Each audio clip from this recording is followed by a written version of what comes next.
tayo sa ating gawain, sa ating Panginoon. Bilang pasimula po, tayo pong lahat ay tumayo. At samahan niyo po ako sa isang panalangin.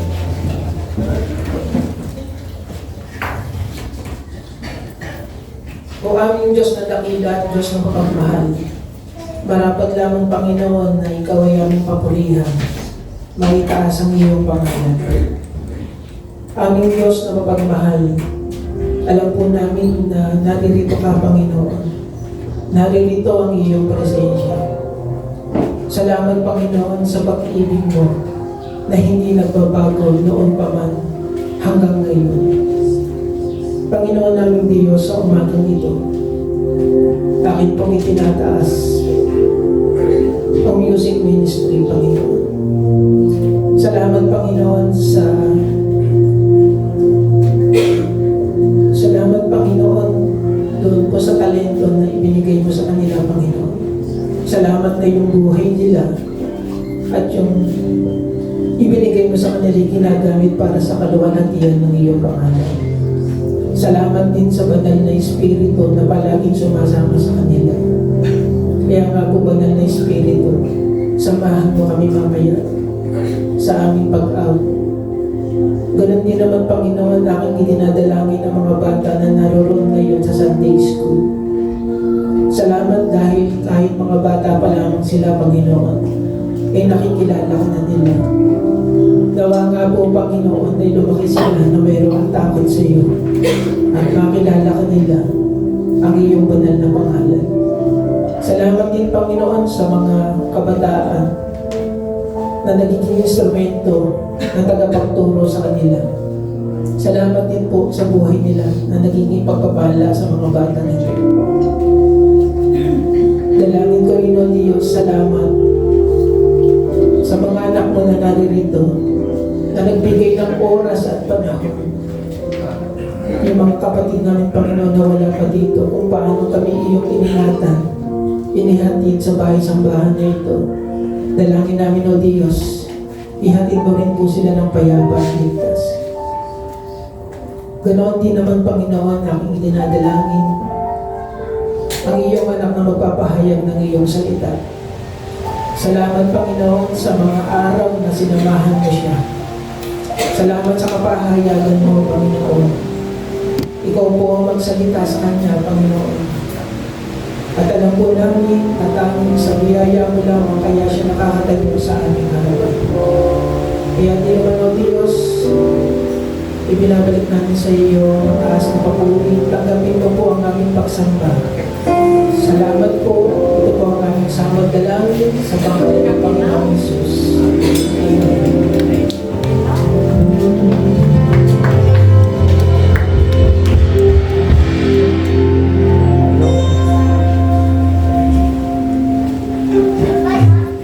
Hallelujah, pumalakpak nga po ang mga pinagpala ng ating Panginoon. Amen, amen. Masaya po ba kayo ngayong umaga, mga kapatid? Pwede po bang pakiyakap po ang inyong mga katabi at pakibati po sila ng isang mapagpalang umaga, kapatid? Tunay nga po na napakabuti ng ating Panginoon sa ating mga buhay. At naniniwala po ako na ang bawat isa sa atin ay merong pasasalamat sa ating Panginoon. Amen po ba? At ito ang oras na ito upang ipakita natin sa ating Panginoon ang ating grateful heart, ang ating pagsamba sa ating Panginoon. Muli po tayo pong malakpak sa ating Panginoon. At sa malakas, the blessing shout! Pagitan po natin ang ating Panginoon.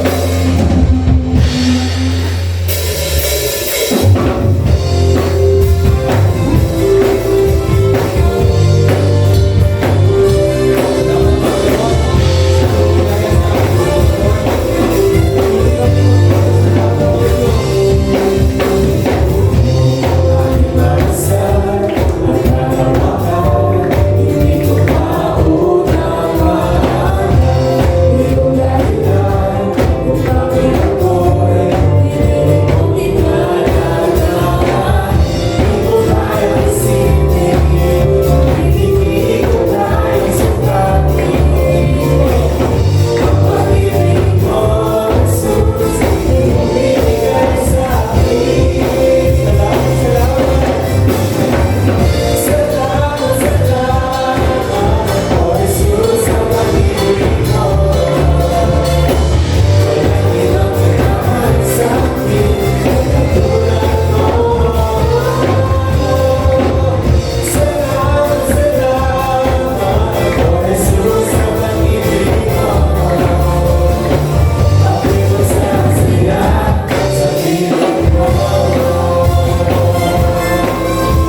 atin pong itaas ang ating mga kanang kamay at patuloy po tayo mag-dwell sa presence ng ating Panginoon. Dami natin ang presensya niya.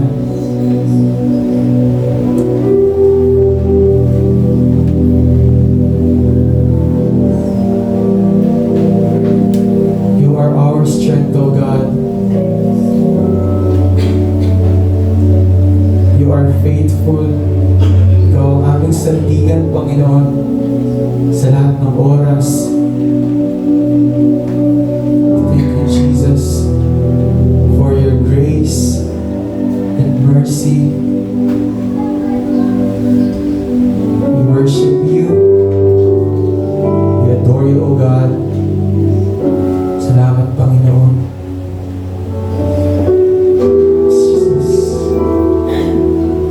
Let's lift our praises to Him. Jesus, we humble ourselves in front of you. Salamat, Panginoon. Let's take this moment to thank our God personally. Lahat po ng pasasalamat natin, lahat ng ating mga dalangin, lahat po ng ating mga problema, ilapit po natin ito sa ating Panginoon. Because we know that nakikinig ang ating Panginoon sa atin. And before we even say anything, alam na po ng ating Panginoon ang ating mga ibibigkas sa Kanya. You are a sovereign God, and we know that we can trust in you. Jesus. Salamat, Panginoon.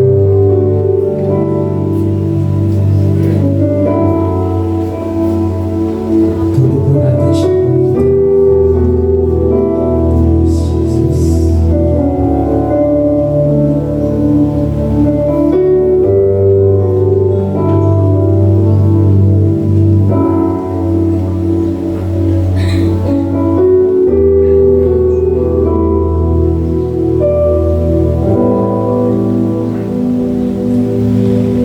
Higit sa aking kailangan,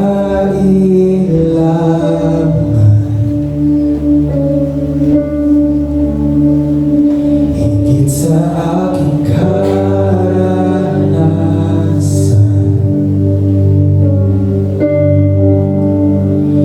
higit sa aking isipin, ay kaya mong gawin.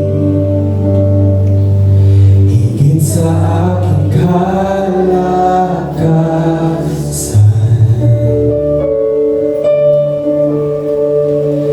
minsan ay hindi nagkulang. Jesus. Higit sa aking isipin, ay kaya mong gawin. Bawat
Tinataas namin lahat ng pagsamba sa iyong pangalan. Jesus. Muli po natin palakpakan ang ating Panginoon. At sumigaw tayo ng Hallelujah! Hallelujah! Salamat Panginoon. This is our prayer. In Jesus' name we pray. Amen. Amen.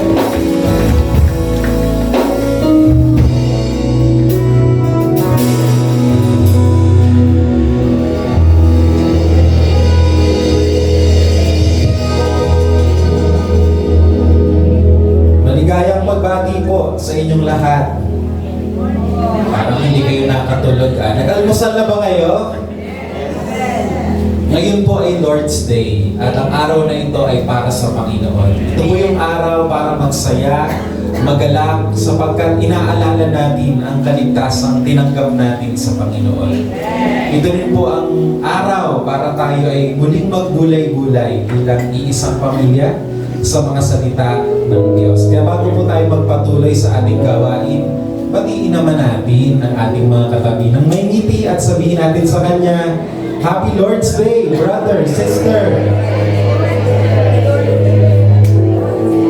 Pwede bang pakiulit yung pagbati with feelings? Happy Lord's Day. Amen.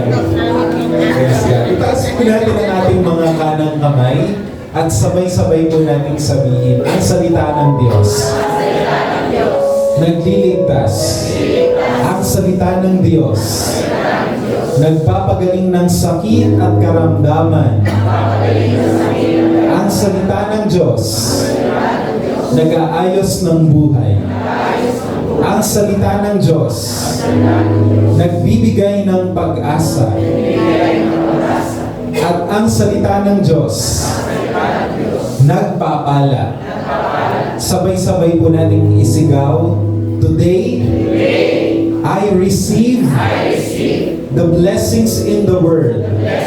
Ulitin po natin ang may pananampalataya. Today, I receive the blessings in the world. In Jesus' name, Amen. Bago po natin basahin ang ilang mga talata sa salita ng Diyos, ipanalangin po natin ang ating katabi. Hawakan po natin siya sa balikat kung kaya natin. At ipanalangin po natin siya. I-bless po natin ang ating mga kapatid sa Panginoon. Maaari ng iyong katabi sa mga oras na ito ay dumadaan sa pagsubok at nangangailangan ng dasal, nangangailangan ng kalakasan. Kaya ang pinakamainam na regalo na maibibigay mo sa Kanya ngayong umaga, higit sa anumang pagbati ay ang iyong panalangin. Kaya panalangin po natin siya. Sige po, buksan po natin ang ating mga biting, manalangin po tayo. Thank you, Lord.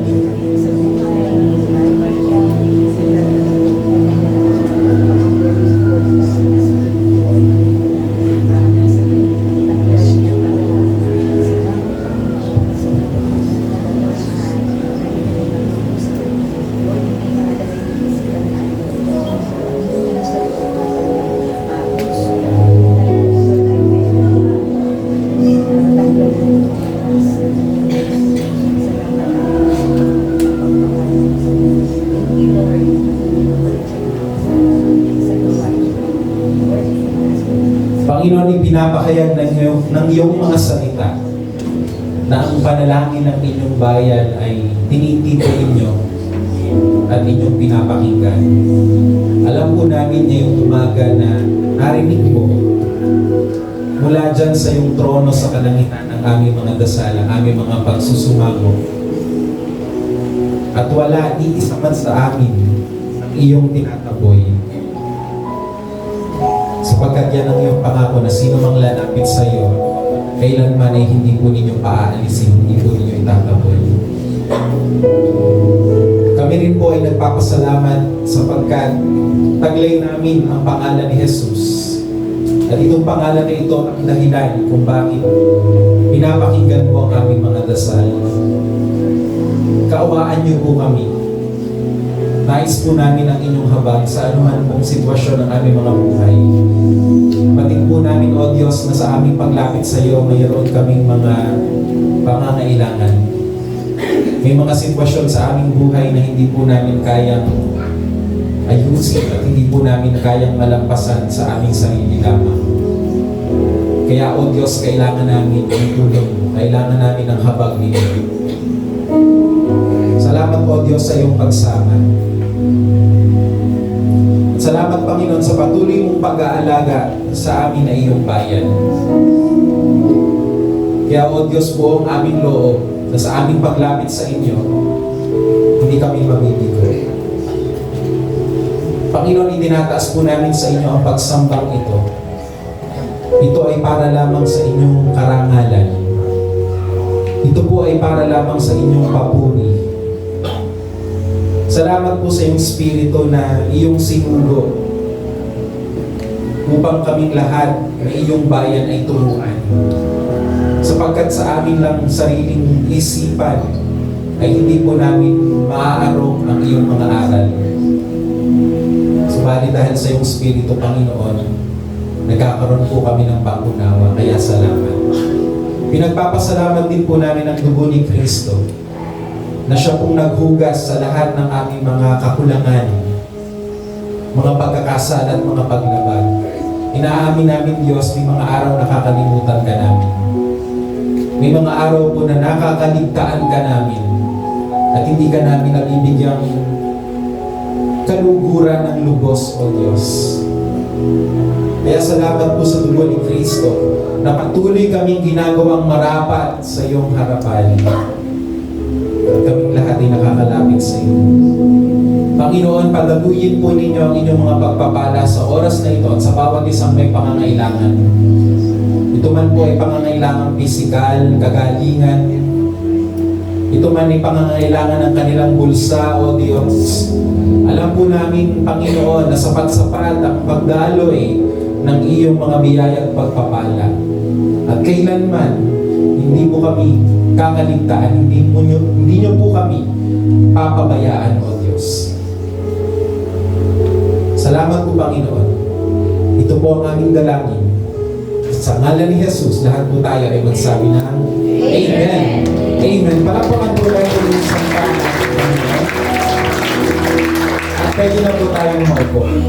Ganda ng ating awit kanina.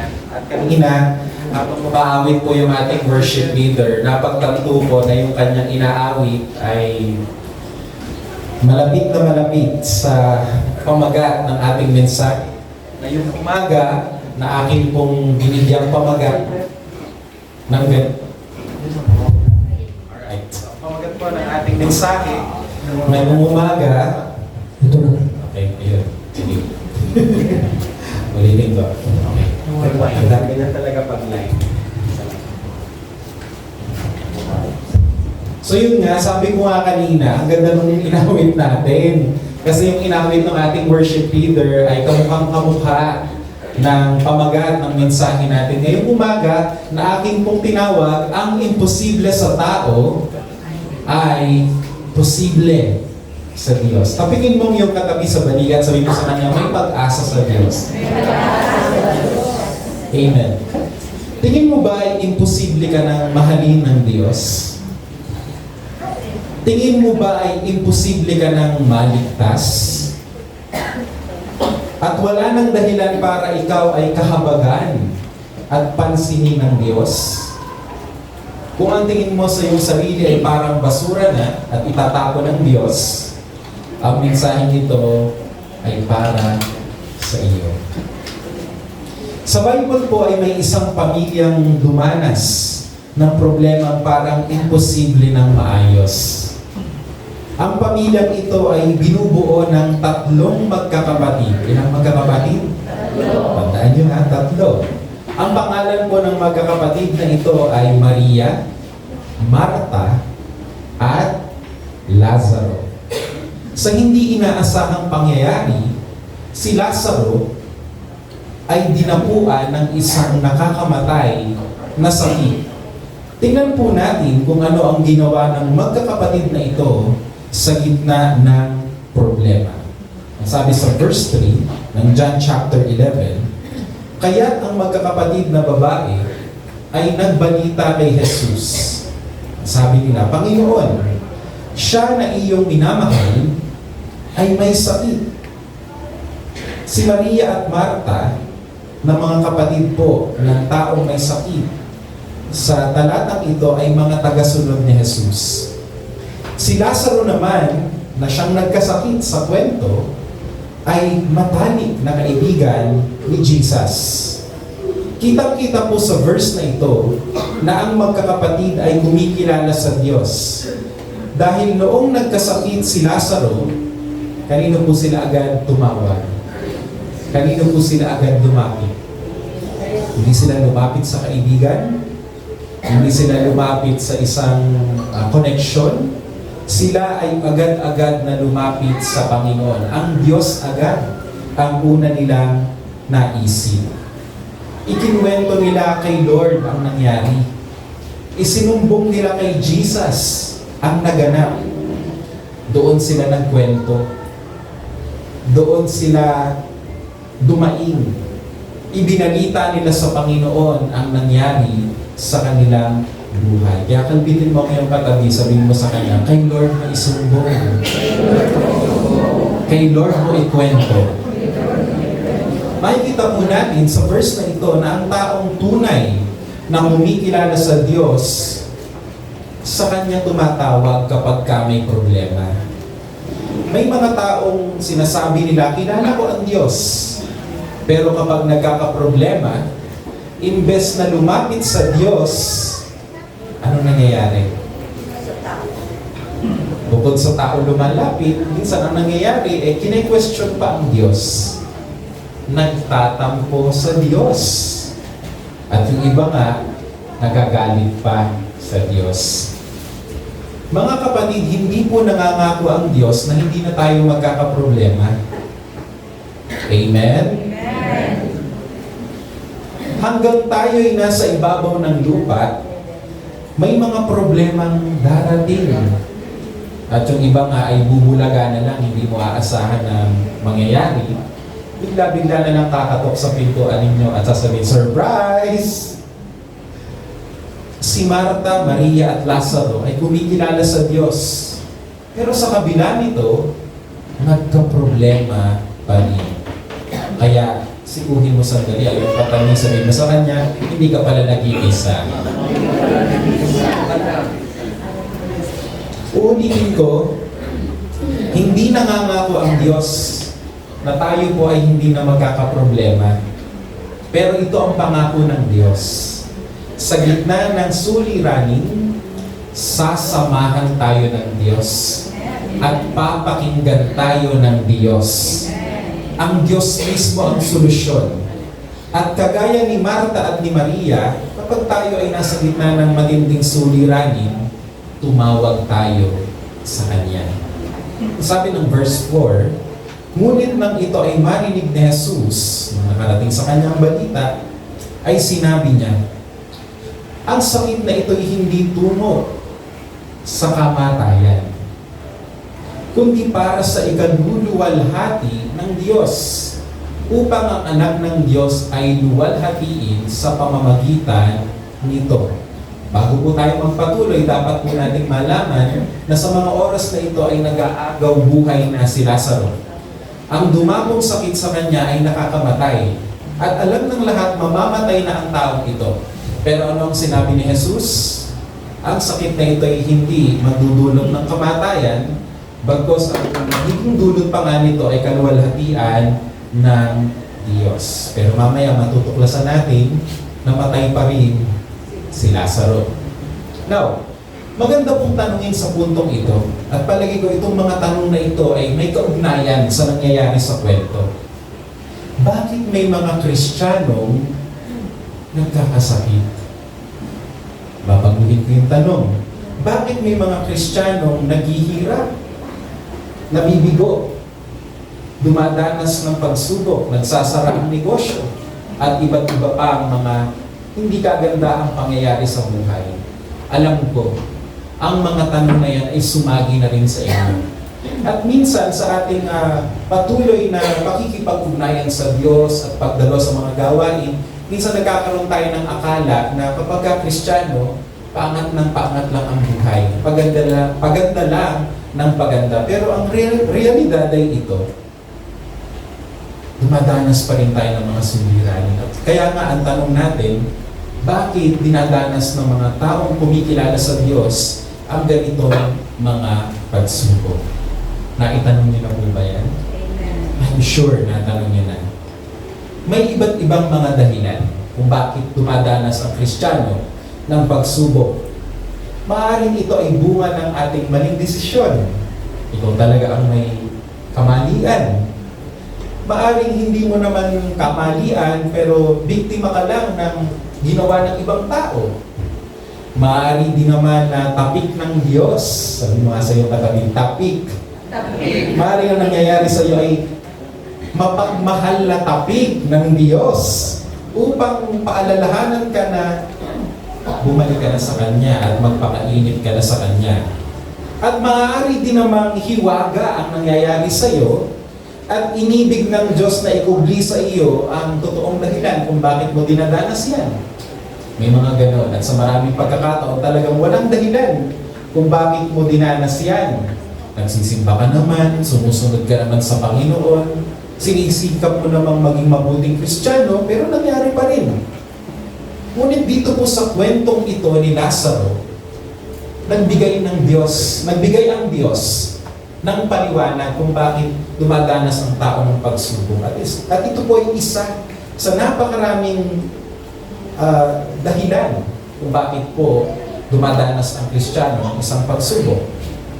Sabi po ni Kristo, kung bakit inalaw ng Diyos ang paghihirap, lalo na po sa kwentong ito, ay upang ipakita ang kanyang kaluwalhatian. Ibig sabihin, upang mauwi ito sa pagluwalhati sa Diyos. Pakisabi nga sa katabi, all things work together for good. Sinasabi po dito ng Panginoong Jesus na may mga pagsubok na inaalaw ng Diyos sa ating buhay upang ito ay hindi mauwi sa pagkasira mo, hindi upang ikaw ay mauwi sa kabalisahan, kundi upang ito ay mauwi sa pagbibigay ng luwalhati sa Diyos. So, sa anong paraan kaya? Sa anong paraan kaya ito mangyayari? Dito po sa kwentong ito, at mamaya, malilinawan po tayo, makikita natin ng mas malapitan pa, makikita natin na yung karakter ng Diyos na kayang bumuhay ng patay ay lumitaw. Ulitin ko po yung tanong, sa anong paraan sinasabi ni Jesus na sa pamamagitan ng pagkamatay ni Lazaro o problemang ito ay maluluwalhati ang Diyos? Kasi dito po sa kwento, kung hindi nangyari yung problema, hindi makikita ng lahat na ang Diyos pala kayang bumuhay ng patay. In short, may mga pangyayari po sa buhay natin na inaalaw ng Diyos para ma-reveal yung tagong character niya. Amen? Ito na example. Kung hindi hinayaan ng Diyos na pumasok ang kasalanan sa mundo, hindi natin makikilala ang Diyos bilang Diyos na nagpapatawad at Diyos na nagliligtas. In the same way, dito po sa kwento ni Lazaro, hinayaan ng Diyos na yung isang taong may takot sa Kanya ay pumanaw upang ipakita sa lahat na ang Diyos kayang ayusin ang problemang malalana. At higit sa lahat, kaya niyang bumuhay ng patay. Hindi ba ako makarinig ng amen? Sabihin mo sa iyong katabi, kapit lang. May dahilan ang Diyos sa nangyayari sa iyong buhay. At sabihin mo sa nasa likod mo, magtiwala ka sa Kanya. Surely, nakatitiyak po tayo, ang kasamaan o ang evil ay hindi po galing sa Diyos. God is not the author of evil. Subalit sa pamamaraan niyang hindi natin lubos na maarok, hinahayaan niya na maganap ang mga masasama, ang mga evil things, upang maisulong ang plano ng Diyos sa ating buhay at sa mundo. Uulitin ko, ang Diyos po, hindi ho siya ang may akda ng kasamaan. Pero dahil ang Diyos ay all-sovereign, Dahil ang Diyos po ay may kontrol ng lahat ng bagay, kaya niyang gamitin ang bagay na nakakalason.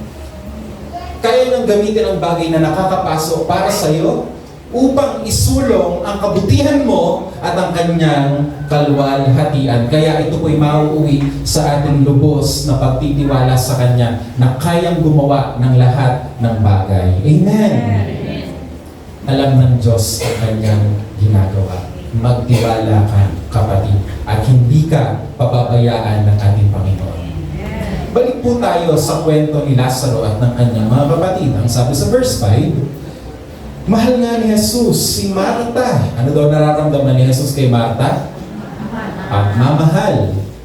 At ang kanyang kapatid na babae at si Lazaro. Ano rin daw ang nararamdaman ni Jesus kay Maria na kapatid at kay Lazaro? Pagmamahal. Sabihin mo sa katabi mo, yan din ang nararamdaman sa iyo ni Lord. Mahal ka niya. Sa puntong ito, dapat po maunawaan natin itong point na ito, na mahal sila ng Diyos. Kasi mas lalo natin ma-appreciate yung pagiging soberano ng Diyos. Mas lalo natin ma-appreciate yung karakter ng Diyos bilang may kontrol ng lahat ng bagay kapag naunawaan natin, mahal tayo ng Diyos. Ano man pong nangyayari sa ating buhay. Sinasabi dito ni Kristo, mahal ko kayo. Kaya lang, ba't ganito ang nangyari? Sabi sa verse 6, nang mabalitaan niya na si Lazaro ay may sakit, siya'y nanatili ng 2 araw pa sa dating lugar na kinaroroonan niya. Teka muna, anong sabi ni Jesus sa nakaraang talata? Mahal ko kayo. Mahal ko si Marta, si Maria at si Lazaro. Bakit ganun? Akala mo ba mahal ni Jesus ang magkakapatid na ito? Bakit nung emergency ang sitwasyon, ano daw ginawa ni Jesus? Nagpa-delay pa. Aba, kung tayo siguro si Marta o si Maria, normal lang na sabihin natin, sabi mo, mahal mo kami. Ba't di mo sinasagot yung prayer namin?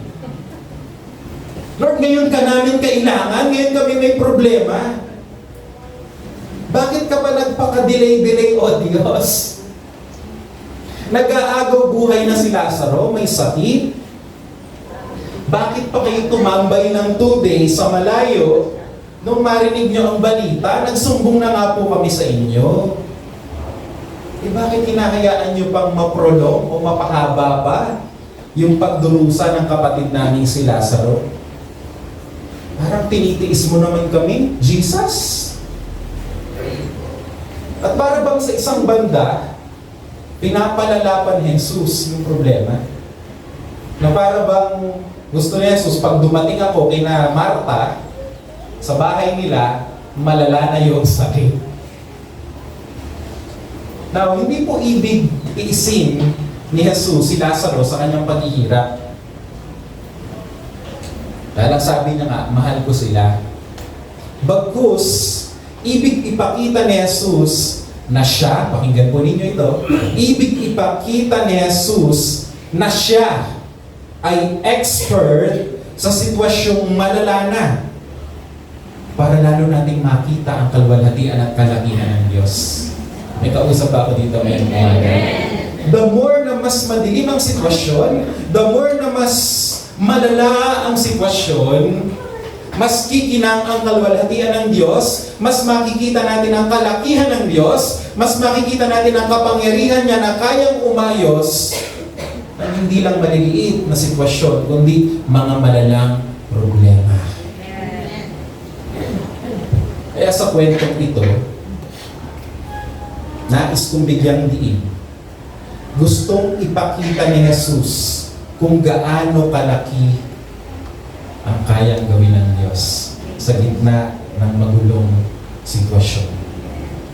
Kasi kung maliit nga naman ang problema, maliit lang ang magagawa ng Diyos. Pero pag mas malaki, kapag mas ugat-ugat na ang problema, kapag sobrang gulo na, kapag parang wala ng solusyon, aba, mas makikita natin unlimited ang kayang gawin ng Diyos. Amen. Verse 11, Pagkatapos nito ay sinabi niya sa kanila, kausap niya kanyang mga followers, si Lazaro na ating kaibigan ay natutulog. Tinan yung mga katabi niyo, baka yan si Lazaro. Si Lazaro na ating kaibigan ay natutulog, ngunit ako'y pupunta roon upang gisingin siya. Ganun tanongin, ano bang kahulugan ng pagtulog ayon kay Jesus? Sabi sa verse 12, sinabi ng mga alagad sa kanya, Panginoon, kung siya'y natutulog, siya'y gagaling. In short, sinasabi ng alagad, may sakit lang naman pala, gagaling, kayang-kaya mo yan, Jesus. Sisiw lang yan. Pero tingnan niyo po yung intent ni Jesus, biglang lumitaw. Sabi sa verse 13, talagang layon niya. Subalit ang sinabi ni Jesus ay tungkol sa pagkamatay ni Lazaro. So ibig sabihin, sinasabi ni Jesus na natutulog lang si Lazaro, ang ibig niya sabihin ay, patay na talaga si Lazaro. Pinalala na niya yung problema, kaya nga may 2 days na tiniis-tiis niya ng konti, hindi niya muna sinasagot yung prayer. Subalit ang sinabi ni Jesus ay tungkol sa pagkamatay ni Lazaro, subalit inakala nila na ang tinutukoy niya ay ang karaniwang pagtulog. Dahil hindi na-gets ng mga followers ni Jesus yung sinasabi niya na natutulog si Lazaro, pinaliwanag niya sa verses 14 and 15. Kaya't pagkatapos ay maliwanag na sinabi sa kanila ni Jesus na matay si Lazaro. Tignan niyo, parang si Jesus walang puso dito. Tignan niyo sabi niya, namatay si Lazaro at ikinagagalak ko. Alang-alang sa inyo na ako'y wala roon upang kayo'y sumampalataya, galing man tayo na sa Kanya. Patay na eh. Tara na! Napansin niyo, nung may sakit pa si Lazaro, hindi maingli si Jesus. Alam niyo ba yung word na hindi maingli? Sa Batangas lang yata yun at saka sa Alfonso. Yung parang, yung ayaw tumayo, ayaw kumilos. Hindi maingli. Ngayon, nung alam ni Jesus, patay na, saka naman siya, tara na, lakad na tayo. Eh talagang lumalabas, ayaw datnan ni Jesus, si Lazaro, na may sakit lang. Gusto niya, datnan si Lazaro sa kalagayang patay. Ang gusto niyang datnan, hindi simpleng sakit lang. Ang gusto niyang datnan sitwasyon yung malala na. At mga kapatid, sa ganyang kalagayan tayo dinatnan ni Jesus. Narinig niyo yung sinabi ko? Sa ganitong kalagayan tayo dinatnan ni Jesus. Hindi po tayo dinatnan ni Jesus sa kalagayang may sakit lang.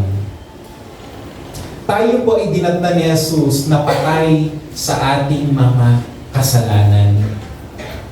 Hindi po natin kayang iligtas ang ating mga sarili. At hindi rin natin kayang buhayin ang ating mga sarili. Palagi ko na po itong sinasabi, meron po bang patay na kayang buhayin ang kanyang sarili? Ang taong may sakit, kaya pa niyang ipagamot ang kanyang sarili. Nandyan ang TMC. Nandyan din ang ospital ng Tagaytay. Nandyan din ang clinic sa Crossing Mendez. Ano ang clinic yan? Nandyan si Dr. Alaban. Sumakay ka lang ng jeep, kaya mong tulungan ang iyong sarili, magpapagamot ka. Pero iba pagpatay, hindi mo na kayang tulungan ang iyong sarili. Wala ka ng consciousness. Hindi mo na kayang magpasya, patay ka na nga eh. Kahit kinitiin ka, lucky, ang kinikiliti pang patay, tatawa pa. Try mo, punta ka sa morgue. Uchi-uchi-ko, tigaw-tigaw. Hindi ka gaya ni Yam, tatawa yun. Pero ang patay, hindi na po tatawa yun. At ang patay, kahit kuryentehin mo, hindi yan tatayo, hindi yan magre-react. Mga kapatid, ganyan po ang kalagayan ni Lazaro, patay na. At sa ganyang kalagayan din tayo, dinatnan ni Kristo, tayo po'y patay sa kasalanan. Hindi natin kayang lumakad palapit sa Diyos at hindi po natin kayang humarap sa Diyos. Hindi natin kayang habulin ang Diyos. Wala po tayong kakayanan na asamin ang Diyos. Kung inaakala po natin, nung natagpuan natin ang Diyos, pinili natin ang Diyos, nagkakamali po tayo dahil sinasabi ng salita ng Diyos, we were dead in our sins and trespasses. Tayo po'y patay sa kasalanan. Wala tayong kakayanan na lumapit sa Diyos. At yan ang gustong kalagayan ni Jesus bilang tagapagligtas. iligtas. Yung wala nang magagawa, yan ang gustong-gusto ni Kristo na iligtas. Yan ang gustong-gusto ng Diyos na iligtas. Yung tao na patay na at walang kakayanang lumapit sa Kanya. Expert ang Diyos sa mga ganyang bagay. Kaya kung ikaw na ang pinakamalalang makasalanan sa mundo, pinakabasura na sa lahat, ikaw talaga ang hinahanap ng Diyos para iligtas. At malibang aminin natin na tayo'y basurang-basura na, hindi sasapit sa atin ang pagliligtas ng Diyos dahil ang pagliligtas ng Diyos ay laan lamang sa mga taong patay sa kasalanan, sa mga basura ay tuturing. Kaya kung ang tingin mo sa'yo ay basura, hindi ka na kayang iligtas ng Diyos. Kapatid, ikaw talagang hinahanap ng Diyos para iligtas, tulungan, mahalin, at bigyan ng buhay. Amen. Balikan natin minsan pa ang purpose ng malalang problema ayon kay Jesus. Anong sabi ng kwentong ito? Anong purpose daw ng suffering? According to Jesus, kung naalala ninyo?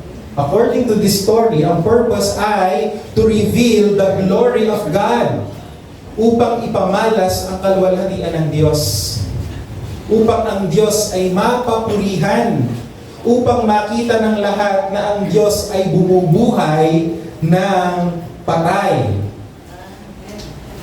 Kaya kapag may malaki tayong problema, maaari nating isipin na may plano ang Diyos para sa kanyang ikapupuri.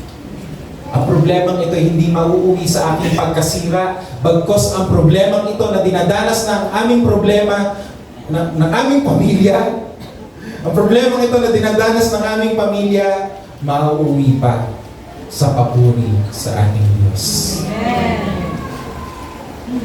Kaya pwede po nating sabihin, ako ay magpapasalamat. Ipapahinga ko ang aking loob sa Diyos na alam ang kanyang ginagawa. Sabihin mo sa iyong katabi, encourage mo siya. Sabihin mo sa kanya, alam ng Diyos ang kanyang ginagawa. Maaring ang 2024, tinatawag mo na the darkest night of my soul. Maaring ang nagdaan ng mga taon, sinasabi mo, those are the most painful season of my life. At minsan, pinipilit mong hugutin ano yung dahilan kung bakit ko ito dinanas. Mga kapatid, alam ng Diyos ang kanyang ginagawa. And as far as this story is concerned, pinapakita sa atin ng Panginoon, may purpose ang Diyos. And that is to reveal His glory. The God who can restore, the God who can save, the God who can bring dead people back to life. Amen. Amen. Praise God. Sabi sa verse 17, kaya nang dumating si Jesus, ay naratnan niyang 4 na araw nang nakalibing si Lazaro. Kanina namatay. Teka. Balikan natin yung kwento. Kanina may sakit. Tapos, namatay. Ngayon, lumala pa. Nakalibing na. Masyado nang late si Jesus. Nakikita niyo yung progression ng problema? Parang nung una-una, stage 1, may sakit. Kaya pa to, prayer lang to. Kaso namatay. Wala na talaga. Pero mas lalo pang pinalala ng kwento. Anong sabi? Nakalibing na. Start ng maagnas yun. Wala na talaga, kalimutan na natin. Mag-move on na tayo. Wala nang solusyon sa problemang yan. End of the episode. Talagang may mga pelikula na sad story ang ending, tanggapin na lang natin. Pero hindi yun ang layunin ng Diyos sa kwentong ito. Hindi pa tapos ang Diyos sa kanila. Ilang araw nang nakalibing? 4 days. Ilan? 4 days. Alam nyo ba na may pananaw noon ng mga tao na ang kaluluwa ng isang tao nananatili sa tabi-tabi sa loob ng 3 araw. Kaya may paniniwala sila noon na pwede pang mabuhay ang isang namatay sa loob ng ilang araw? 3 days. Kasi nga yung pananaw nila, yung kaluluwa, nandyan lang, nasa tabi-tabi. Baka katabi mo. Tinan mo yung katabi mo. Empty chair, di ba? Baka nandyan si Lazaro. Kaya umaasa pa rin sila na for the next 3 days, pwede ba itong mabuhay? Baka maghimala ang Diyos, bumalik yung kaluluwa. Pero tingnan mo yung timing ni Jesus. Ano yung timing ni Jesus? 4th day. Sa paniniwala ng mga tao ng araw, hindi na talaga mabubuhay. Nananadya si Jesus.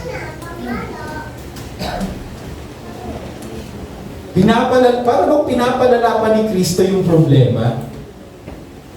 At talagang para bang ang gusto talaga ni Jesus na mangyari, pag dumating siya, wala nang solusyon. Gusto talaga ni Jesus pag dumating siya, wala nang chance na maayos yung problema. Hindi na talaga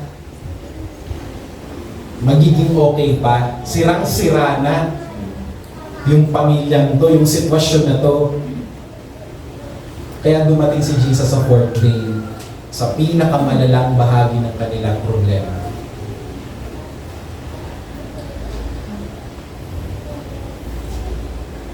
Ba't kaya ito yung ginawa ni Jesus, no? Ano kaya yung tumatakbo sa isip niya?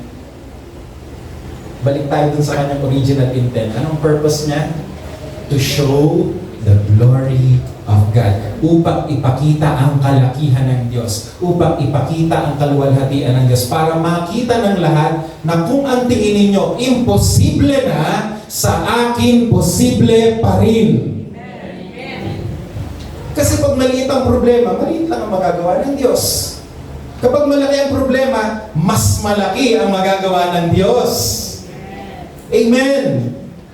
At kapag malaki ang ginawa ng Diyos, mas marami ang magluluwalhati, mas marami ang magpupuri sa Panginoon.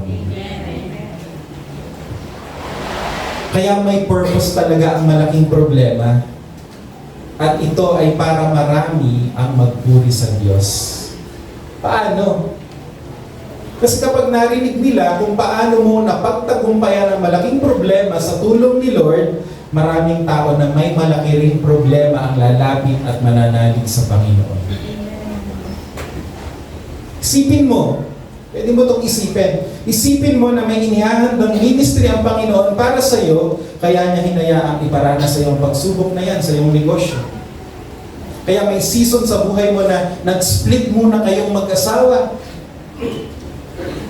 Palagay ko po maganda itong perspektibo na maaari natin isa-isip kapag dumadaan po tayo sa mga malalabong sitwasyon ng ating buhay. Tell someone beside you, you are under the sovereign care of God.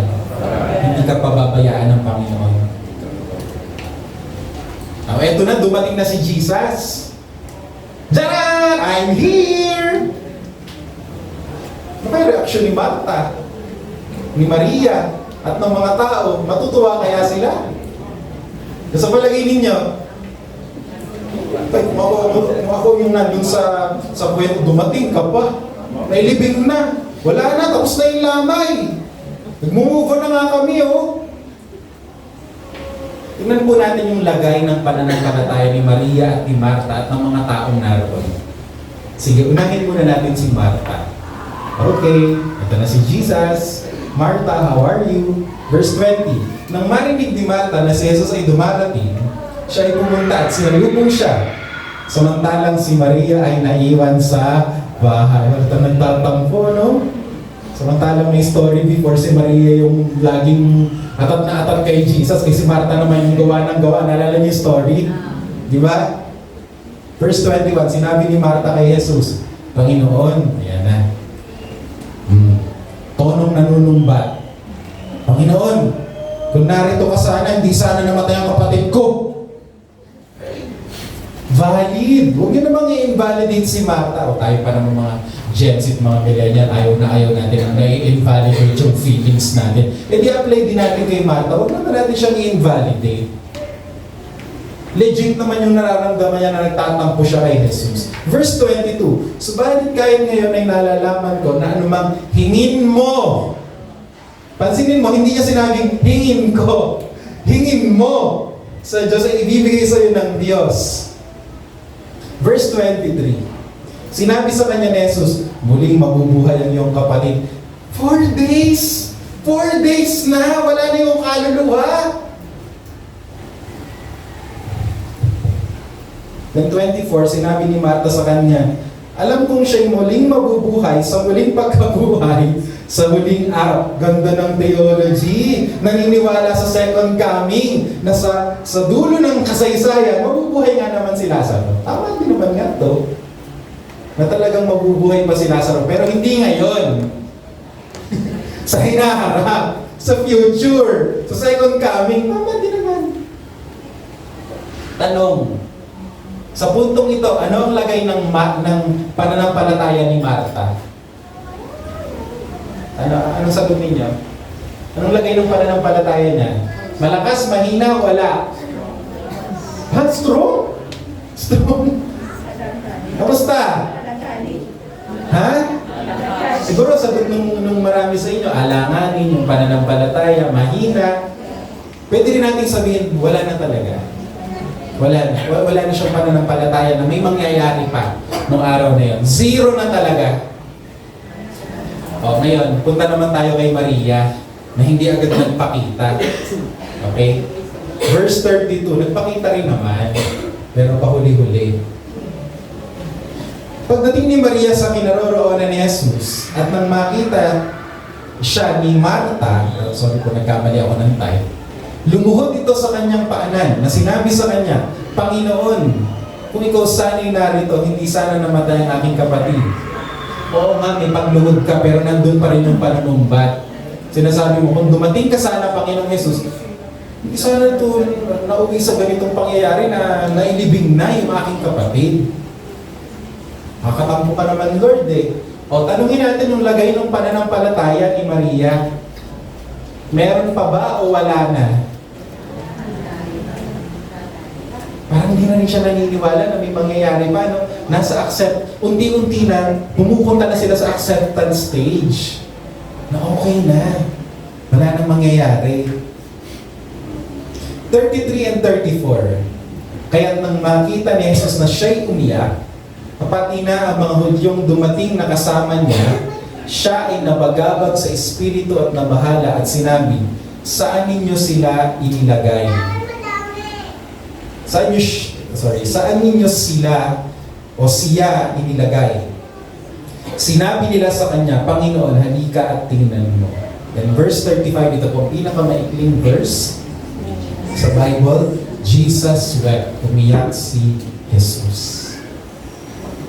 Minsan sa sobrang tindi ng problema natin, wala na tayong kakayanang manalig. Hindi na tayo believe sa Diyos. At ang kaya na lang natin gawin ay umiyak. At sa pagkakataong iyon, hindi po tayo kinagagalitan ng Diyos. Bagkus, nakikiiyak ang Diyos sa atin at sinisikap tayong unawain ng Diyos. Amen. Sabihin mo ayon sa katabi mo, sabihin mo sa Kanya, unawa ka ng Panginoon. May mga stage sa buhay natin, magdadoubt tayo sa Kanya. May mga stage sa buhay natin na magtatampo tayo sa Kanya. May space for that in our relationship with the Lord. At minsan ayaw natin itong turo, bawal magtampo kay Lord. Dapat malakas lang ang pananampalataya. Dito po pinapakita ko na scripture yung beauty ng Christian faith na meron pong space for grief. May space sa pagtatanong sa Diyos. At meron ding space na parang nagtatampo-tampo ka rin sa Panginoon. At hindi yung pagpapakita ng pagtalikod sa Diyos. Bagkus yun ay pagpapakita na may ugnayan ka nga sa Diyos. Bakit, Lord? Bakit namatay si tatay? Bakit namatay si nanay? Alam niyo, nanggaling po ako sa isang klase ng Christian tradition na bawal umiyak. Dapat lagi lang positive. Namatayan ka na, hindi! Rejoice! Rejoice! Grabe! Ganon din yung tinuturo ko before at kung ako yung Yung kayang tawag doon, bumalik sa mga nakaraang taon. Hahampasin ko yung sarili ko. Babatukan. Huwag may turo yan. Nagdadalamhati na nga yung mga tao. Hindi mo ba natawag doon?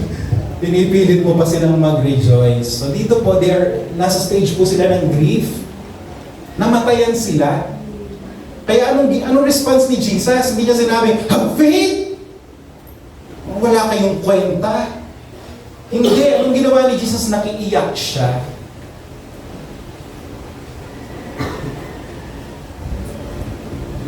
Galit ba kayo sa sinabi ko? Papayag kayo. Nakaka-comfort ba yung sinabi ko? There's space for that pala mga kapatid. There's space for grief.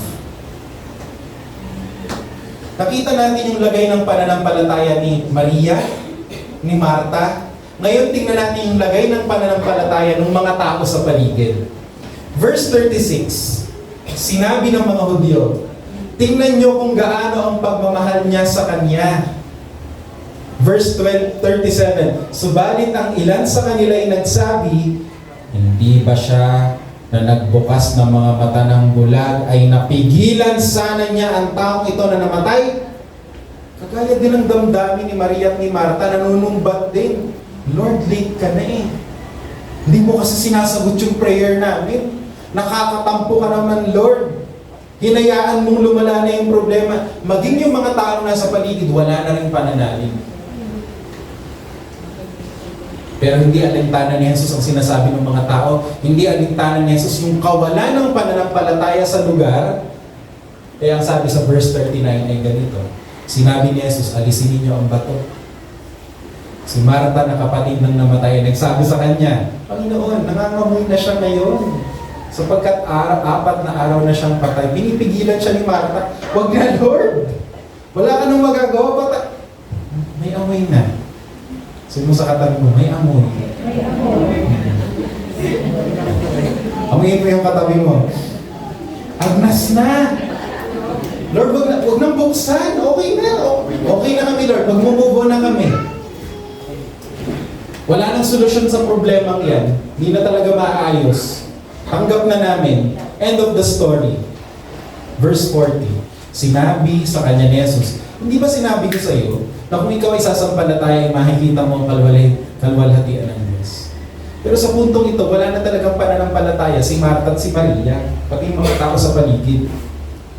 Pero dahil si Jesus ang nagsabi, di sige, verse 41, kaya inalis nila ang bato. Na-imagine nyo yung mga tao, yung mga itsura nila, habang inaalis yung bato. Baho! Kaya inalis nila ang bato, tumingin si Jesus sa itaas at sinabi, Ama, nagpapasalamat ako sa iyo na ako'y iyong pinapakinggan. Verse 42, at alam kong ako'y lagi mong pinapakinggan, ngunit ito'y sinasabi ko alang-alang sa maraming taong nasa palibot upang sila'y sumampalataya na ako'y sinugo mo. Eto na, it's showtime! Papakita na ng Panginoong Jesus ang kayang gawin ng Diyos na hindi kayang gawin ng tao. Verse 43, at nang masabi niya mga ito ay sumigaw siya ng malakas sa tinig. Patay ang kausap niya. Ang sabi ni Jesus, Lazaro, come out, lumabas ka. Narinig yung mga tao sa paligid. Wala na yan. Sus, paasa. Suntok sa buwan. But lo and behold, verse 44 came. Ang taong namatay ay lumabas na ang kamay at mga paa ay natatalian ng mga telang panbibig at ang kanyang mukha ay may balot na tela. Sinabi sa kanila ni Jesus, siya'y inyong kalagan at hayaan ninyo makaalis. And that day, namulat sila sa katotohanan na ang Diyos kayang bumuhay ng patay. Ang imposible sa tao, posible pa rin sa ating Diyos. Pero meron po akong tanong sa inyo. May tanong ako sa inyo. Paano nabuhay si Lazaro? Dahil ba sa pananampalataya ni Marta? Wala nga siya noon. Dahil ba sa pananampalataya ni Maria? Wala rin siya noon. Dahil ba sa pananampalataya ng mga tao sa paligid? Wala din sila noon. Paano nabuhay si Lazaro? Nabuhay si Lazaro dahil sa pagpapasya ng Diyos na siya ay mabuhay. Nabuhay si Lazaro dahil sa pasya ni Kristo. Siya ay nabuhay dahil sa command ni Kristo na, "Come out, Lazarus."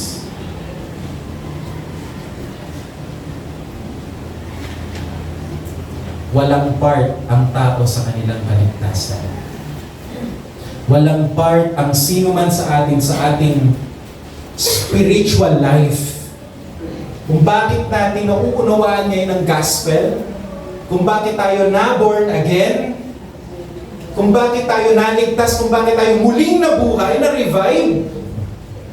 Hindi dahil pwede natin ipagmalaki kasi ang laki ng pananampalataya ko. Tayo po'y muling nabuhay dahil sa pasya ng Diyos na tayo ay muling buhayin. At kung bakit tayo may pananampalataya ngayon, kasi ang Diyos ang unang gumawa. Amen! Kaya paano na ipakita ang kaluwalhatian ng Diyos? Naipakita ang kaluwalhatian ng Diyos sa kakayanan ng Diyos kay Kristo Jesus na magligtas kahit walang pagsampalataya ang tao, kahit ang tao ay nakatalikod sa Kanya, kahit patay ang kanilang pananalig. And then verse 45 came. Ang ganda po ng sinabi, marami sa mga Hudyong dumalaw kina Maria ang sumampalataya nang makita nila ang ginawa ni Jesus. Yun pong pananampalataya natin, bunga na lang ng pagliligtas ng Diyos. Kaya hindi po tayo pwedeng magmalaki na, kaya ako naligtas kasi ang galing kong manalig, ang galing kong mag-confess, ang galing kong sumamba. Pati yung pananampalataya natin ay bunga ng ginawa ng Diyos sa ating mga buhay. Amen! Ang nauna ay muling pagkabuhay, ang nauna ay pagliligtas, saka ang pananampalataya. Yan mismo ang larawan ng ating kaligtasan. Wala tayong kakayanang bumangon mula sa kalagayang patay. Wala tayong faith. We cannot demand faith from a dead person. Tayo ay muling nabuhay dahil nagpasya ang Diyos na tayo ay buhayin. At ngayong buhay na tayo kay Kristo, may pananampalataya na tayo na kayang gawin ng Diyos ang lahat, kaya niyang iligtas maging ang patay. Amen. Now, paano po natin ito itatawid sa ating mga personal na buhay? At dito na po tayo magtatapos. Dito makikita natin na kayang gawin ng Diyos ang mga bagay na imposible. Amen. Dito ay makikita natin ang kahinaan din ng tao na dala ng mga problema sa buhay, nawawala ng pag-asa at pananampalataya. Ito ang application. Kung alam natin na wala tayong kakayanang manampalataya, hindi tayo magpapagupo sa kawalang pag-asa, bagkus tayo ay tatawag sa Panginoon at sasabihin natin sa Kanya, "O Diyos, tulungan po ninyo ako." Wow, that's worship. Lord, hindi ko po kaya. Walang puwang sa pride. Because humility ang mabubuo sa atin kasi alam natin, wala tayong magagawa. Hihingi tayo ng tulong. Lord, tulungan po ninyo ako. Hindi ko po kayang buhayin ang patay kong sitwasyon. Kulang po ang aking magagawa. Kulang po ang aking pananampalataya. Panginoon, kailangan kita dahil kaya mong gawin ang lahat ng bagay. Amen. Tanungin mo yung katabi, sabihin mo sa kanya, kamusta ka na? Maaaring ang sitwasyon mo ngayon ay 4 days na rin. 4 days ng agnas, mabaho na, wala nang solusyon, hindi na maaayos, sarado na talaga, at nag-start ka ng mag-move on. Kapatid, ang para bagay, wala nang solusyon sa atin, sa Diyos na kayang gawin ang lahat ng bagay, pwede pa rin. Kaya manalangin, lumapit sa Kanya, magtiwala at magpakababa. Manalangin po tayong lahat. Panginoon, salamat po sa umagang ito. na amin pong natuklasan ang kaluwalhatian mo.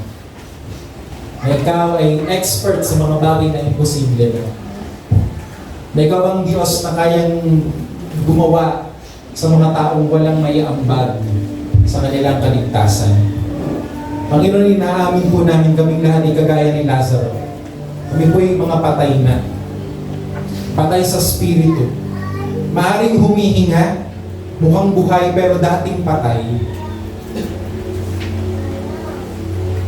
Subalit dahil sa command mo, come out, Lazarus. Dahil sa mga words mo, dahil sa gospel mo, Panginoon, kami po ngayon ay muling nabuhay.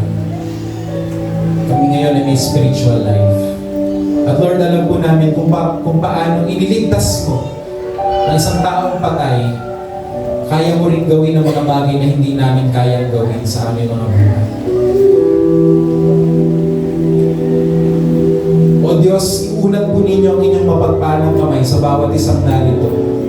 Lalo na po sa bawat isa na may matinding pangangailangan. Nasa mga sitwasyong patay, nasa mga sitwasyong wala ng buhay, mga sitwasyon na hindi na talaga kayang gawa ng remedyo, beyond repair.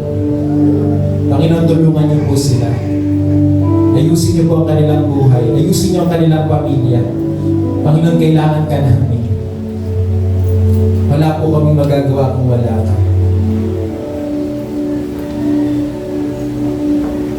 We need you, Lord. We need you, Jesus. Napakarupok po namin.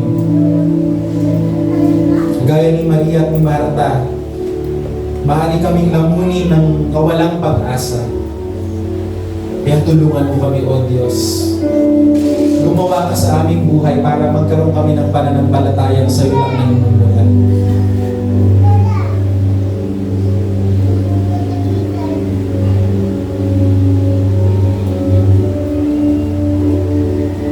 Kumilos po kayo sa aming mga buhay. Gumawa po kayo. Pagalingin po ninyo ang mga may sakit at karamdaman.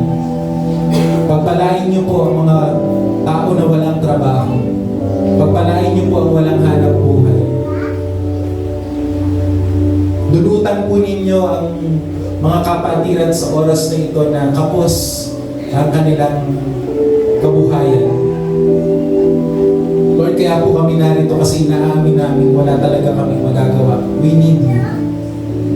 We need a God like you who is able to help us in time of our suffering and pain. We cast our faith to you, our hopes to you. We give to you all our worries and cares. God, I pray that you will remove stress right now. You will remove mental torture, hopelessness, and fill every mind and heart with joy and peace and strength and assurance na kaya mong gawin ang lahat ng bagay para sa amin. Salamat po, Panginoon. We honor you. We praise you. Tayo pong lahat ay tumayo.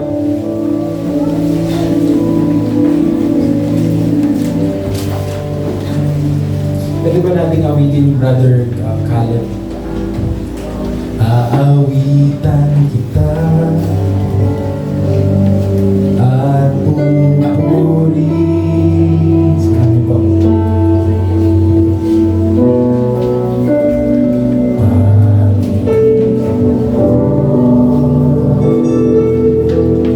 Kay buhay mo sa akin.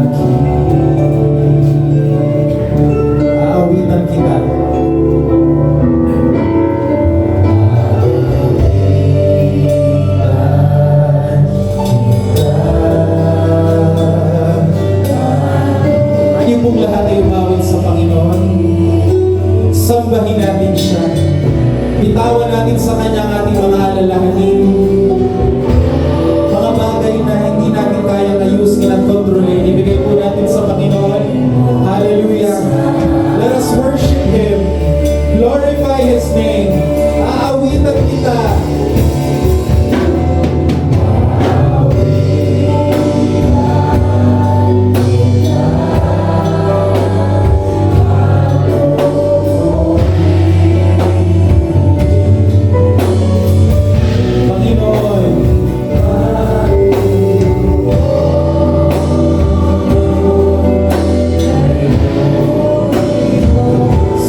Sa Diyos na magagawa ang lahat ng bagay. Ikaw ang Diyos.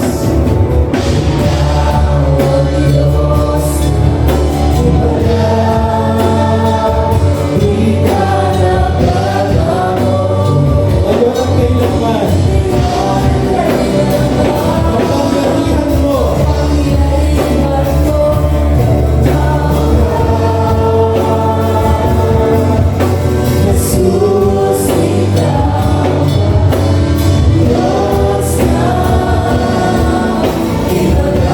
Minsan pa, ikaw.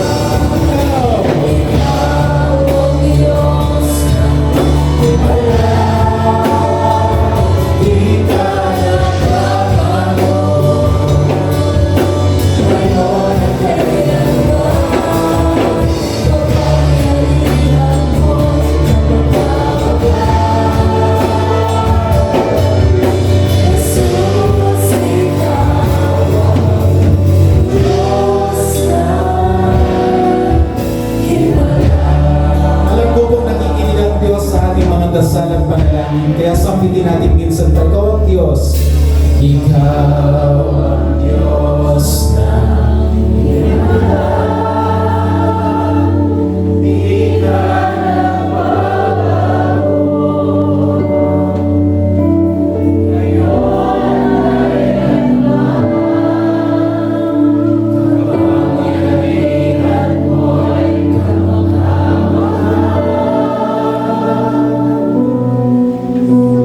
Jesus, ikaw ang Diyos na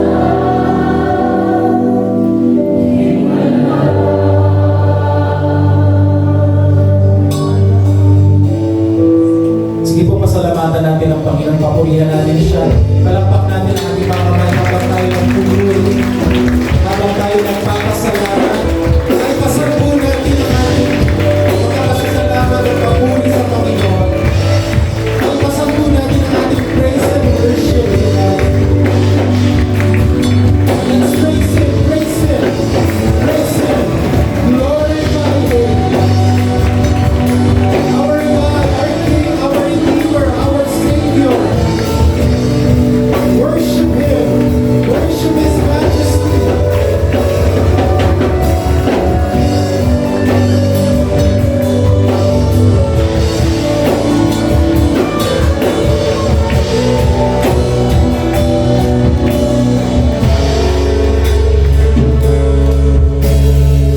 All these things we say and we pray. In Jesus' name, Amen. Amen. Amen. Tayo po'y dadakos sa Lord's Supper, sa Holy Communion.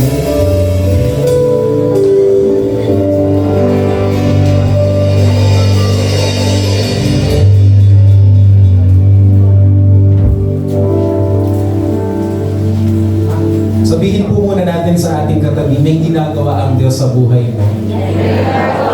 At hindi siya humihinto. Ang hawak po nating tinapay ay simbolo ng katawan ni Kristo. Ito po ay nabayubay sa krus ng Kalbaryo. Tinanggap niya ang kamatayan, ang kaparasahan sa kasalanan upang tayo pong lahat ay bigyan ng buhay. Upang tayo po'y ma-revive, upang tayo magkaroon ng spiritual birth, upang tayo po'y magkaroon ng salvation and redemption. Pasalamatan po natin siya sa pagtanggap ng tinapay na ito. Tanggapin po natin ang tinapay.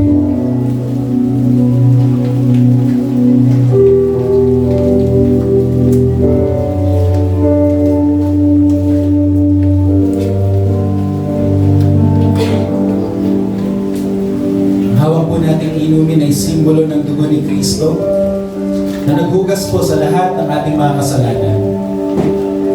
Dahil sa dugo ni Kristo tayo ngayon ay matuwid, malinis sa harapan ng Diyos. Tanggapin po natin ang inumin. Palakpakan po natin minsan pa ang ating Panginoon. Patuloy po natin siyang sambahin.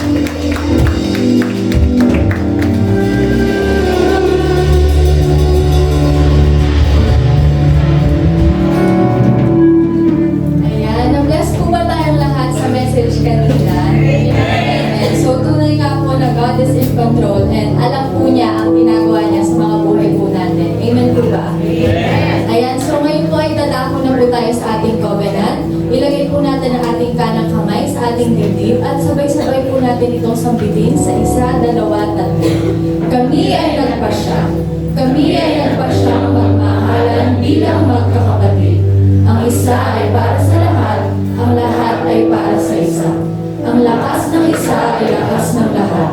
Ang kahinaan ng isa ay kahinaan ng lahat. Kami ay nagpasyang magtulungan sa hirap at ginhawa. Ang bawat isa ay hugutan namin ng lakas. Kami ay nagpasyang sama-samang lumago bilang mga anak ng Diyos. Sa pangalan ni Jesus, Amen. Ayan, maaari na po tayo umupo. And para po sa ating guests and newcomers, inaanyayahan ko pong tumayo si Len John Abelida, si Christine Saringo, si Syra Sara po. Ayan, so may iba po ba tayong newcomers? Ay, ano po, tayo po muna tayo. At para ma-welcome po namin kayo. Welcome po sa Blessings. And ano po, itako po natin yung mga kamay po natin sa kanila para maipanalangin po natin sila. Panginoon, maraming salamat po Lord sa buhay po Lord na binigay niyo po sa kanilang dalawa o Lord. Tinataas po namin sila sa inyo o Lord. May you work in them, O God. Patuloy po silang maging blessings po, Lord, sa ibang tao. And Lord, alam po namin, Lord, na kung saan man, ano man po, Lord, yung mga problemang nararanasan nila, Lord, ay patuloy po kayong gagalaw sa kanila, O Lord. Once again, Lord, use them for your glory and patuloy po kayong lumago, Lord, sa buhay po nila. Ito po ang aming panalangin sa pangalan ni Jesus. Amen. Ayan, maaari na po kayo umupo. And once again, welcome po. So, dumako na po tayo sa ating mga announcements. Ayan po, basic theology. In case po na gusto niyo pong mas lumalim pa po sa salita ng Justice, pwede po kayo umattend dito every Tuesday, 7:30 p.m., 5 p.m. to 7:30 p.m. Next po is Blessing Children Ministry Sunday School. So, ito po ay open for ages 3 to 12 years old and we highly encourage po yung mga parents po natin na dali po natin yung mga anak po natin sa Sunday School para hindi po tayo po yung lumalagot sa salita ng Diyos and para po sila po is magkaroon din po ng foundation school. Next po is yung para sa ating mga youth naman po is yung weekly youth fellowship tuwing Saturday at 5 p.m. to 7 p.m. po via Zoom. Next po is itong Sunday worship services po. Meron po tayo tuwing umaga, ito po yun, 9 to 11 a.m. And sa evening naman po, if ever na hindi niyo po kaya pumunta ng umaga, is meron po tayo ng 7 to 8:30. Ayan, host a home prayer meeting for your family. And maganda din po kasi na kahit po ang word ay nagsisimula din po sa ating mga tahanan. Makikita po natin yung guide sa ating FB group and page. Ayan, yung praise and worship team po is naghahanap din po ng mga instrumentalists, keyboardists, bassists, lead guitarists, and drummer po. If interested po kayo and willing mag-service, just fill out the registration form po. And that's all po, para po sa ating exhortation to give is tatawagin po si Adelina.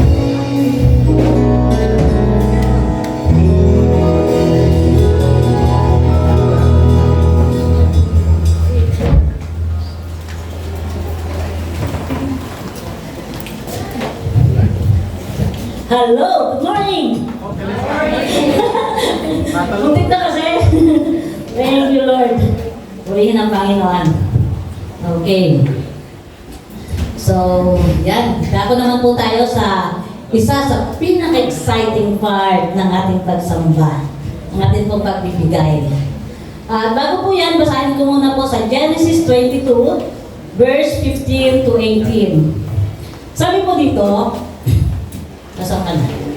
Muling tinawag ng anghel ang Panginoon si Abraham mula sa langit. Sinabi niya, ito ang sinasabi ng Panginoon. Sumusumpa ako sa sarili ko na pagpapalain kita ng lubos dahil hindi mo ipinagkait sa akin ang kaisa-isa mong anak. Bibigyan kita ng lahi na kasindami ng mga bituin sa langit at ng buhangin sa dalampasigan. Sasakupin nila ang lungsod ng kanilang mga kaaway. At sa pamamagitan ng iyong mga lahi, pagpapalain ko ang lahat ng bansa sa mundo dahil sumunod ka sa akin. Purihin ang Panginoon. So ako po'y naniniwala na kung ano man po yung pinahahalagahan natin, napakahirap pong ibigay. Di po ba? Amen. So katulad po ni Abraham, ano pa ba ang pinakamahalaga sa buhay ni Abraham? Sabi po dito sa Genesis 1, verse 1 hanggang 3, sabi dito, dumating ang panahon na sinubukan ng Diyos si Abraham. Tinawag niya si Abraham at sumagot si Abraham sa kanya. Pagkatapos sinabi niya, dalhin mo ang kaisa-isa mong anak na pinakamamahal na si Isaac at pumunta kayo sa lupain ng Moriah. Umakyat kayo sa bundok na ituturo ko sa iyo at ialay mo sa akin bilang handog na sinunog. Kinabukasan, maagang nagsibak si Abraham ng kahoy na gagamitin sa paghahandog at isinakay niya ito sa asno. Lumakad siya kasama si Isaac at ang dalawa niyang aliping lalaki papunta sa lugar na sinabi ng Diyos. So, kaya pa na sinabi ko sa inyo kanina, ano man yung pinakamahalagang bagay sa atin, napakahirap pong ibigay. Napakahirap alpasan. Di po ba? So, si Abraham po, alam natin na napakatanda na niya bago pa siya nagkaanak. Kung kaya, napakatagal niya itong hinintay at hiniling niya sa Panginoon. Pero pagkatapos, hihilingin din sa kanya ng Panginoon. Kayo po ba, kaya niyong ibigay yung inyong nag-iisang anak? Ang hirap, kahit ako nga, hindi ko tunay na anak hindi ko kayang ibigay Pero, kung katulad po tayo ni Abraham, sabi dito, nagawa niyo po yung ibigay kasi magagawa lang po natin yun, makapagbigay ng pinakamahalaga sa atin kung yung pagbibigyan natin ay mas mahalaga sa atin. Amen ba? Ibig sabihin, kung napakahalaga kay Abraham ang kanyang anak na si Isaac, mas mahalaga sa kanya ang Diyos. Amen ba? So, purihin ng Panginoon. So, alam mo po na tayo, nakapagbibigay po tayo ng walang pag-aalinlangan kung tayo po ay alam natin na ang lahat ng ating tinatangkilin, ito'y pagmamay-ari ng Diyos. Steward lang po tayo. Hindi po ito atin. Amen. Pangalawa, hindi po tayo mag-aalinlangan magbigay kung alam natin na na meron tayo, ito'y bigay rin lang ng Diyos sa atin. Katulad po ni Abraham, alam niya na ito'y kaloob lang sa kanya ng Diyos. Kaya hindi siya nagdalawang isip, hindi siya nagreklamo, basta sumunod na lang siya na ibalik ito sa Panginoon. At pangatlo, alam ko na hindi tayo mahihirapang magbigay kung lubos tayong nagtitiwala sa Diyos. Di ba ba? Katulad ni Abraham. Kasi tinanong siya ni Isaac Kung inyong babasahin yung buong kwento ng Genesis 22, kasama niya si Isaac na hindi alam ni Isaac na siya pala ang ihahandog. Kaya nga, tinanong ang ating pong itutuloy yung pagbasa, tinanong niya yung kanyang ama, nasaan po ba ang ihahandog? Narito na po yung kahoy, tsaka yung apoy. Pero nasaan po ang tupang ihahandog? Ang sagot ni Abraham, ang Diyos ang magkakaloob.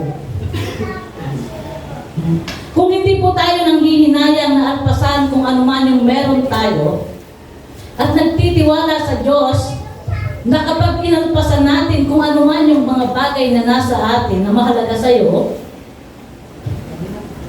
kung nagtitiwala tayo, ibabalik yan ng ating Panginoon. Sabi nga, umaapaw, siksik, liblig at umaapaw pa ang ibabalik sa atin ng Panginoon. So kung tayo po nagtitiwala sa ating Panginoon, andan niyo na po ang inyong mga kaloob. At kung willing po kayong magbigay sa Diyos ng pinakamahalaga sa lahat, katulad po ni Abraham.